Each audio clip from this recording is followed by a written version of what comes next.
Yes, this is Mr. House here in Atlanta, Maryland, and I'm doing an interview about homeless in America. Yes, how you doing today, sir? All right. And what is your name? John Ford.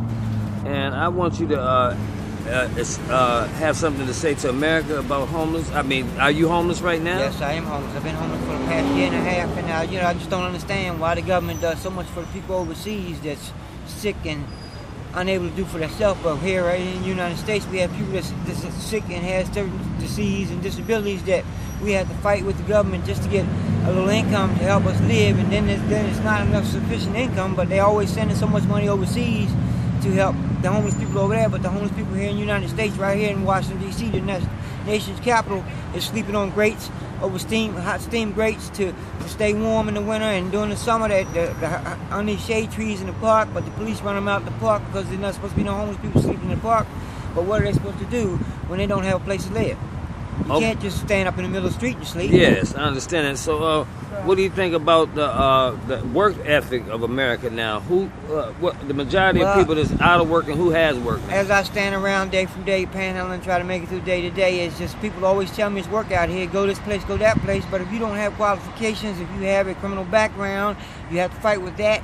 And also, people just don't understand that work is not as plentiful as people think it is. But who's basically working now? What origin basically, of all group we have did is you see all our working? foreigners, our Latinos, all our people from overseas coming over here taking over jobs because they want to work for less, and it's not really worth work if you're going to work if you're not getting paid for what you're worth. Right. So, like I say, do you think that it should be something done about it? Or do you have any other issues that's going on in your life as your family being homeless out in the street, like medical, I have a medical fiance, things? I have a fiance, just had a quadruple bypass about 4 weeks ago, and she's out here homeless with me also because she's my loved one. She wants to be beside me. She's not going to just leave me because I'm homeless. And we've been going through this for the last 2 or 3 years off and on, being homeless because of people not paying the bills, and we've been being evicted because of houses being foreclosed and everything. And it's just that, I asked the government for help because I have osteoarthritis real bad, which my joints ache, and I have to have surgery as soon as possible. And there's no help with that because my insurance is expired. I have to wait for my insurance to recover so I can get my surgery set up.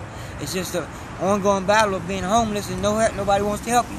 So what would you like to say to Congress or our President of the United States right now that he's not aware of these type of things? Well, I would like for him, just the way he sets aside something to go overseas to help the people overseas, set aside something to help the people right here in the United States.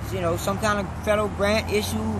If you get a job, you can work, they'll help you find a place, but it doesn't happen like that. Everybody tells you go to social service, they're going to help you. Social service is only going to do so much. So, but yet they can pass the same-sex marriage law, right? Exactly.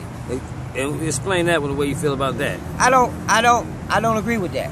But how do you feel about it according to the homeless situation and passing a law like that? Well, I can't understand how they can skip over the homeless people and pass a same-sex marriage law, because that's something that's not God's doing. It's not constitutional.